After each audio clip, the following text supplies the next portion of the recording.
રબારી યુવાન સાથે લગ્ન કરનાર ખેડાના લસુંદરા ગામની દીકરીની હત્યાના આક્ષેપ. દીકરી પરત જોઈતી હોય તો 25 લાખ માંગ્યાના માતાના આક્ષેપ. ખેડાના લસુંદરા ગામની પાટીદાર દીકરીના રબારી સમાજના છોકરા સાથે લગ્ન વિવાદમાં નવો જ ઘટસ્ફોટ થયો. પાટીદાર નેતા અને દીકરીની માતાએ દીકરીની હત્યા થઈ હોવાની આશંકા વ્યક્ત કરી. દીકરીને ભગાડવામાં સંડોવાયેલા રણછોડ રબારી નામની વ્યક્તિ અને તેના પરિવારે લગ્ન છૂટું કરવા માટે 25 લાખની માંગણી કરી હોવાનો દાવો કરાયો. ગઈકાલે બપોરે દીકરીના મમ્મી અને એમના આંટી બંને આ રણછોડ ભુવાજીની ઘરે ગયા ત્યારે રણછોડ ભુવાજીના ભાઈ રામજી રબારીએ દીકરીને જોતી હોય તો અમારા સમાજમાં રિવાજ છે કે છૂટું કરવાના 25 લાખ રૂપિયા તમારે આપવા પડશે. એ લોકોએ એવું કીધું કે હવે તમે તમારી દીકરીને તમે ભૂલી જજો. જો તમે પૈસા નહીં આપો તો તમારી દીકરીના અંશો પણ તમને મળશે નહીં, કે દીકરીની હત્યા થઈ હોય એવું અમને આશંકા છે. બીજી તરફ દીકરીની માતાએ આક્ષેપ કર્યો કે દીકરી સાથે જબરજસ્તીથી લગ્ન કરાયા. તઈ જઈને રણછોડભાઈ તો ના મળે પણ એમના ભાઈ મળ્યા. તે મેં એમ કહ્યું કે ભાઈ તમે મારી છોકરીને આવું કેમ કર્યું? તો કે હવે તમારે છૂટું કરવું હોય તો અમારા સમાજમાં તો 25 લાખ આલવા પડે. મેં કહ્યું એવી તો અમારી પરિસ્થિતિ થોડી હોય ને, અમે થોડા તમારા સમાજના છીએ તેવું બધું હોય. મેં કહ્યું તમે મારી દીકરી મને આપી દો. તો કે 2 દિવસ એવું ના ચાલે સાહેબ. એવાય જરની ખોવાય તારની 2 દિવસ એવું તો હોતું હશે સાહેબ. આ તો રમકડું છે તે 2 દિવસ હોય. સમગ્ર મામલે વરુણ પટેલે માંગ કરી કે રણછોડ રબારી તેમજ તેમના ભાઈ પર ગુનો દાખલ થાય. જવાબદાર 3 પોલીસ કર્મીઓને ફરજ મુક્ત કરવામાં આવે. રણછોડ માસ્તર અને એમના ભાઈ ઉપર તાત્કાલિક અસરથી ખંડણીની અને લૂંટની ફોજદારી ફરિયાદ દાખલ કરવામાં આવે. 3 પોલીસ સ્ટાફમાંથી જે 3 લોકો એમના સમાજના ઇન્વોલ્વ છે એમને તાત્કાલિક અસરથી ફરજ મોકૂફ કરવામાં આવે અને હત્યાના આરોપી તરીકે રણછોડ રબારી અને એમના ભાઈને ટ્રીટ કરવામાં આવે. આ તરફ ઠાકોર સમાજનું સંમેલન મોકૂફ રાખવામાં આવતા કોંગ્રેસ નેતા અને ઠાકોર સમાજના આગેવાન બળદેવજી બગડ્યા. પાટણના વામૈયા ગામે 23મી માર્ચના રોજ ઠાકોર સમાજનું સંમેલન મળવાનું હતું, પરંતુ કોઈ કારણોસર આ સંમેલનને મોકૂફ રાખવામાં આવ્યું, જેને લઈને આક્રોશ ફાટી નીકળ્યો. ઠાકોર સમાજના આગેવાન અને કોંગ્રેસ નેતા બળદેવજી ઠાકોરે સવાલ ઉઠાવ્યા. કોઈનું નામ લીધા વગર બળદેવજીએ કર્યો ભેદક સવાલ. કહ્યું કે રબારી સમાજની સામે સંમેલન ન હતું, પરંતુ પોલીસે આરોપીના કાઢેલા વરઘોડા સામે સંમેલન હતું. આ સંમેલન જે પોલીસ દ્વારા વરઘોડો કાઢી અને જે નીચ કૃત્ય કર્યું હતું એની સામેનું આ સંમેલન હતું. આટલેથી જ બળદેવજી ઠાકોર અટક્યા નહીં. તેમણે આક્ષેપ કર્યા કે વ્યક્તિગત લાભ માટે આ કાર્ય કરાયું. વ્યક્તિગત લાભ લેવા માટે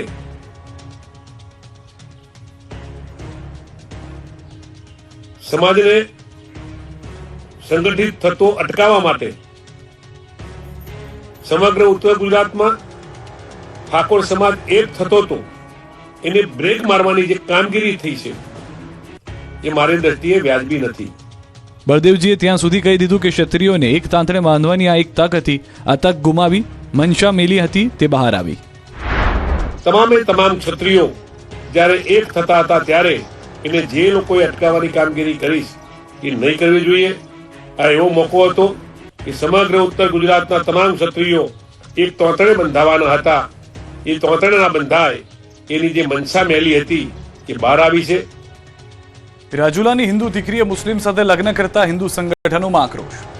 હું મારી મરજીથી આવી છું, મને કોઈ પણ જાતનું પ્રેશર કરવામાં નથી આવ્યું. અને જો એની ફેમિલી યા મુઈઝને ઉપર કાંઈ બી થયું, મારી ઉપર કાંઈ બી થયું તો એની જવાબદારી મારી ફેમિલીની રહેશે. કોઈ પણ જાતની મુશ્કેલી આવી, કોઈ પણ જાતની ધમકી દેવામાં આવે છે તો એ પણ જાતની કોઈ પણ જાતની અમારી ઉપર મુશ્કેલી આવી તો એ બધાની જવાબદારી મારી ફેમિલીની રહેશે. હિન્દુ દીકરીએ મુસ્લિમ સમાજના યુવક સાથે લગ્ન કર્યા બાદ આ ચેતવણી આપી. લવ જિહાદની ઘટના બની અમરેલીના રાજુલા શહેરમાં, જ્યાં હિન્દુ સમાજની દીકરી પરિવારની વિરુદ્ધમાં જઈ મુસ્લિમ યુવાન સાથે ભાગીને લગ્ન કરી લેતા ખળભળાટ મચી ગયો. યુવતી સુરત બ્યુટી પાર્લરનો કોર્સ કરવાનો કહી 10 દિવસ પહેલા નીકળી હતી. બાદમાં મુસ્લિમ સાથે લગ્ન કરી લીધા. લગ્ન કર્યા બાદ યુવક યુવતી સુરત ભાગી ગયા, જે બાદ યુવતીએ વિડીયો વાયરલ કરીને મરજીથી લગ્ન કર્યાનો દાવો કર્યો. સાથે જ પરિવાર અને હિન્દુ સંગઠનોને ધમકી આપી કે મને અને યુવકને કંઈ થયું તો તેનો જવાબદાર પરિવાર હશે. લવ જિહાદની ઘટનાને લઈને રાજુલા હિન્દુ સંગઠનોમાં રોષ ફાટી નીકળ્યો છે. રાજુલામાં યુવતી ગુમ થયાની જાણવા જોગ ફરિયાદ નોંધાઈ. માત્ર 15 દિવસમાં હિન્દુ યુવતીને મુસ્લિમ યુવક ભગાડી જતા હિન્દુ આગેવાનોમાં આક્રોશ આસમાને છે. કે આ દીકરી મુસ્લિમ સાથે લગ્ન કરવાની છે, ત્યારે મેં એમના ઘરે જઈ આ દીકરીને 2 ઝાપટ મારેલી અને હું એમના મમ્મી પપ્પાને ચેતવણી દઈને આવી હતી કે તમે આ દીકરીનું ધ્યાન રાખજો, આજે નહીં તો કાલે આ દીકરી અવળું પગલું ભરવાની છે. ત્યારે એ લોકોએ એ વાતને ઇગ્નોર કરી અને છતાં દીકરીને પાછી બહાર જવા દીધી. એ સુરત ગઈ અને એણે કાલે સોશિયલ મીડિયામાં જાહેરાત આપી કે હું મારી રીતના ખુશ છું, મેં લગ્ન કરી લીધા છે. આવી દીકરીઓ ખૂબ જ શરમ થવી જોઈએ તમને. રાજકોટના ઈશ્વરીયામાં કડવા પાટીદાર સમાજનું સંમેલન મળ્યું. સાંસદ પરસોત્તમ રૂપાલાનું આક્રમક સંબોધન, કહ્યું હવે પાટીદારોને બંધારણની જરૂર. ગુજરાતમાં સ્થાનિક સ્વરાજ્યની ચૂંટણી પૂર્વે ઉમિયાધામ દ્વારા રાજકોટના ઈશ્વરીય ગામે આજે 22 માર્ચના કડવા પાટીદારોનું મહાસંમેલન યોજાયું. અહીં ₹125 કરોડના ખર્ચે જીવન વિદ્યાપીઠ શૈક્ષણિક સંકુલનું ખાતમુહૂર્ત કરવામાં આવ્યું. આ પ્રસંગે પાટીદાર આગેવાન અને સાંસદ પરસોત્તમ રૂપાલાએ આક્રમક સંબોધન કર્યું. સામાજિક મૂલ્યો અને કૌટુંબિક માળખા પર ગંભીર ટકોર કરી. કહ્યું કે ઘરે કુટુંબમાં કેટલા ડસ્ટબિન એટલે કે કેટલા વડીલો છે એવું પૂછે છે. સકુટુંબ અને ગામડે દીકરી દેવી નથી, એ ચિંતાજનક છે. ચિંતન કરજો, નહીં તો પ્રાણીઓ જેવી સ્થિતિ બનશે. શર્મ સાથે મને કહેવાનું મન થાય, શબ્દો જે સંભળાય છે ને એને સાંભળતા આપણને એમ થાય કે આ શબ્દો આવે છે, કેટલા ડસ્ટબિન છે એવું પૂછાય છે. What is this? ખૂબ ગંભીરતાપૂર્વક ચિંતન કરજો.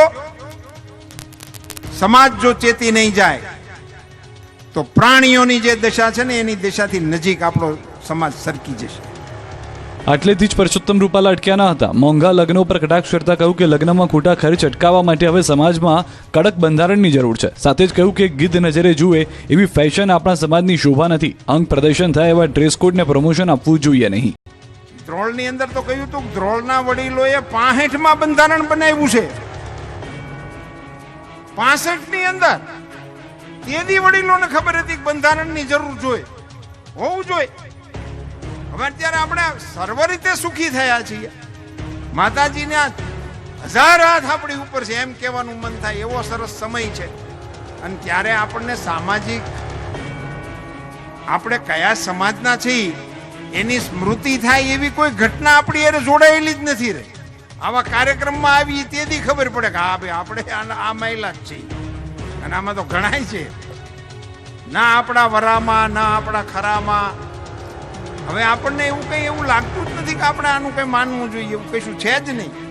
એવો સમય હોવાને કારણે આપણે નવેસરથી આપણા પ્રસંગોનું ઇવેલ્યુશન કરવું જોઈએ. તો લગ્ન અને મરણના પ્રસંગોમાં બદલાયેલી સંસ્કૃતિ પર દુઃખ વ્યક્ત કરતા રૂપાલાએ કહ્યું કે પહેલા મહિલાઓ લગ્નના ગીતો ગાતી, હવે બધું કોન્ટ્રાક્ટ પર ભાડે આપી દીધું છે.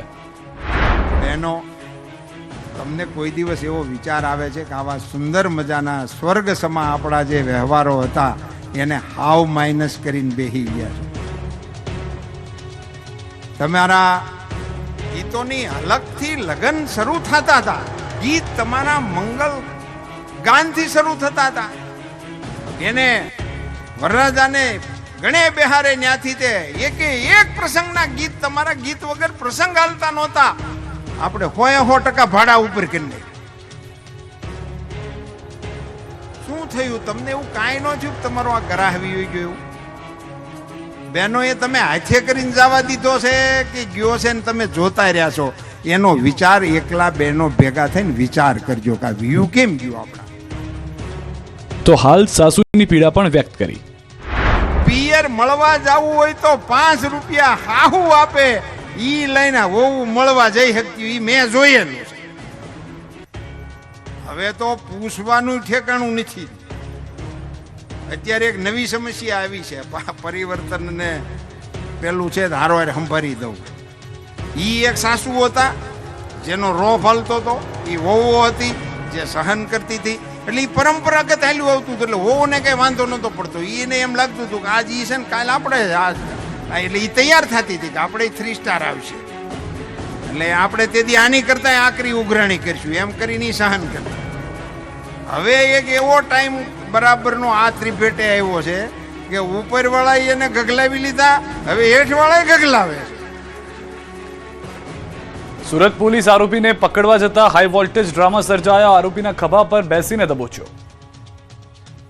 1000ની ઉઘરાણી કરવા નીકળેલા ગુંડાઓને પકડવા જ્યારે પોલીસે બોચી પકડી તો અન્ય આરોપીએ બાઇક લઈને ભાગવાનો પ્રયાસ કર્યો, છતાં પોલીસ ઝૂકી નહીં. પોલીસ કર્મી આરોપીના ખભે ચડી ગયો અને 6 ધારદાર ચપ્પુ સાથે ત્રાટકેલી ગેંગ પર પોલીસ તૂટી પડી. ફિલ્મના શૂટિંગ જેવા લાગતા આ દ્રશ્યો રીલ નહીં રિયલ છે. સુરતનું ગોળાદરા વિસ્તાર કોઈ હાઈ વોલ્ટેજ એક્શન ફિલ્મ કે ગેંગસ્ટર મૂવીના શૂટિંગ લોકેશનમાં ફેરવાઈ ગયું. આ વિસ્તારમાં રહેતા એક વ્યક્તિએ 1000 રૂપિયા ઉછીના લીધા હતા, જેની ઉઘરાણી પહેલા ફોન પર કરી યુવાને હમણાં નહીં આપી શકે તેવી અપીલ કરતા છતાં જાનથી મારી નાખવાની ધમકી આપી, જેથી ડરેલા યુવાને તુરંત પોલીસને આ અંગેની જાણ કરી, જેથી આરોપીઓ 3 બાઇક પર ધારદાર હથિયાર સાથે આ વિસ્તારમાં પહોંચે તે પહેલા જ પોલીસ પહોંચી ગઈ. હુમલાખોરો સોસાયટીમાં ઘૂસીને સચિનને નિશાન બનાવે તે પહેલા જ પોલીસ કાફલો ત્યાં સજ્જ થઈને પહોંચી ગયો. પોલીસની ગાડીઓ અને જવાનોને અચાનક સામે જોઈને હુમલો કરવા આવેલા ગુંડાઓના હોશ ઉડી ગયા અને નાસભાગ મચી ગઈ. પોલીસને જોઈને હુમલાખોરોએ પકડાઈ જવાના ડરથી ભાગવાનો નિષ્ફળ પ્રયાસ કર્યો. સીસીટીવીમાં સ્પષ્ટ દેખાય છે કે એક બાઇક પર સવાર હુમલાખોર ભાગવા માટે જોરદાર એક્સિલેટર આપે છે, ત્યારે પોલીસકર્મી પાછળથી એક આરોપીને પકડીને ખેંચી રસ્તા પર પટકે છે, જેના કારણે ચાલુ બાઇક હવામાં એક ટાયર પર થઈ જાય છે અને સંતુલન ગુમાવતા બંને રસ્તા પર પટકાય છે. બીજી તરફ પોલીસ જવાનો હાથમાં દંડા લઈને તેમની પાછળ જીવના જોખમે દોડે છે. એક હુમલાખોર ગલીમાં સંતાઈને ભાગવાની કોશિશ કરે છે, પણ બાહોશ પોલીસ જવાનો તેને પકડીને રસ્તા પર પાડી દે છે. આ આખા ઓપરેશનનું સૌથી રોમાંચક અને દિલધડક દ્રશ્ય ત્યારે સર્જાયું જ્યારે એક આરોપીએ પોલીસની પકડમાંથી છૂટવાને માટે જોરદાર ઝપાઝપી કરી. જો કે નીડર પોલીસે તેને જમીન પર પછાડ્યો અને તે ફરીથી ભાગી ન જાય તે માટે એક પોલીસ જવાન તેના ખભા પર બેસી ગયો. રસ્તાની વચ્ચે ચાલેલું આ દ્રશ્ય કોઈ ફિલ્મી એક્શન જેવું લાગતું અને આ જોઈને સ્થાનિકો સ્તબ્ધ થઈ ગયા. પોલીસે તમામ આરોપીઓને રસ્તા પર લાઇનમાં બેસાડી તેમની કડક પૂછપરછ કરી અને તલાશી લેતા ઘાતક હથિયારો મળી આવ્યા. મહેસાણા હાઈવે પર આઈસર પલટી કાર પડતા કારમાં સવાર લોકો ઝૂંધાઈ ગયા. અમદાવાદ મહેસાણા હાઈવે હવે જાણે કે મોતના મુખ સમાન બની રહ્યો છે. કલોલના શેરથા બાયપાસ પાસે એક કમકમાટીભર્યો અકસ્માત થયો. અમદાવાદથી મહેસાણા તરફ જતા હાઈવે પર શેરથા બાયપાસ નજીક પૂરપાટ ઝડપે જતા આઈસર ટ્રકના ચાલકે સ્ટીયરિંગ પરથી કાબુ ગુમાવ્યો. ટ્રક પલટી મારીને બાજુમાં પસાર થતી કાર પર પડતા કારનો ભુક્કો બોલી ગયો. કારમાં અંદર બેસેલી મહિલાને બહાર કાઢવાની તક મળે તે પહેલા જ ટ્રકના ભારે વજનને નીચે દબાઈ જવાથી તેનું પ્રાણ પંખીરું ઉડી ગયું. આ અકસ્માત બાદ હાઈવે પર બંને બાજુ કિલોમીટરો સુધી વાહનોની લાંબી કતારો લાગી, જેના કારણે મુસાફરો ભારે હાલાકીમાં મુકાયા. અકસ્માતની જાણ થતાં જ ટોલ રોડની ટીમ ઘટના સ્થળે દોડી આવી અને ભારે જહેમત બાદ ટ્રાફિક ક્લિયર કરાવ્યો હતો. અંકલેશ્વરમાં ટ્રેલરમાં આગથી મચી ગઈ નાસભાગ. અંકલેશ્વરના કસ્ટમ વિભાગ હેઠળ આવેલા કન્ટેનર કોર્પોરેશન ઓફ ઇન્ડિયા લિમિટેડના યાર્ડમાં ટ્રેલરના કેબિનમાં અચાનક આગ લાગી. યાર્ડમાં પાર્ક કરાયેલા ટ્રેલરના કેબિનમાંથી અચાનક ધુમાડા નીકળતા દેખાયા અને પળવારમાં આગ ભભૂકી ઉઠી. આગ લાગતા જ યાર્ડમાં હાજર કર્મચારીઓએ તાત્કાલિક ફાયર સેફ્ટી સિલિન્ડર દ્વારા આગ બુઝાવવાનો પ્રયાસ કર્યો, જે બાદ ફાયર વિભાગની ટીમ તાત્કાલિક ઘટના સ્થળે દોડી આવી. પાણીનો મારો ચલાવી ભારે જહેમત બાદ આગ પર કાબુ મેળવાયો, પરંતુ આગે થોડા જ સમયમાં વિકરાળ સ્વરૂપ ધારણ કર્યું, જેથી ટ્રેલર બળીને ખાખ થઈ ગયું હતું. કચ્છના માંડવીના સ્મારકમાં દીપડો દેખાયો. ક્રાંતિ તીર્થ સ્મારક પાસે થોડા દિવસે દીપડો આવી ચડતા ફફડાટ ફેલાયો. ગામના સરપંચ દ્વારા લોકોને સાવધાન રહેવા અપીલ કરી. અમદાવાદમાં એક આરોપી એક્ટિવા ચોરતો રંગે હાથે ઝડપાયો. શહેરના 2 પોલીસ સ્ટેશન વિસ્તારમાં ચોરી કરી હતી. ચોરીના એક્ટિવા સાથે આરોપીની ધરપકડ કરવામાં આવી. આ ગુનામાં 2 આરોપીઓ હાલ પણ ફરાર છે. આ બાજુ અમદાવાદના કાંકરિયામાં ક્લિનિકમાં તસ્કરો ત્રાટક્યા. દવાખાનામાંથી ચાંદીની મૂર્તિ, 3000 રોકડ અને ઘડિયાળની ચોરી કરી ફરાર થઈ ગયા. બારીનું લોક તોડી ચોરે દવાખાનામાં પ્રવેશ કર્યો હતો.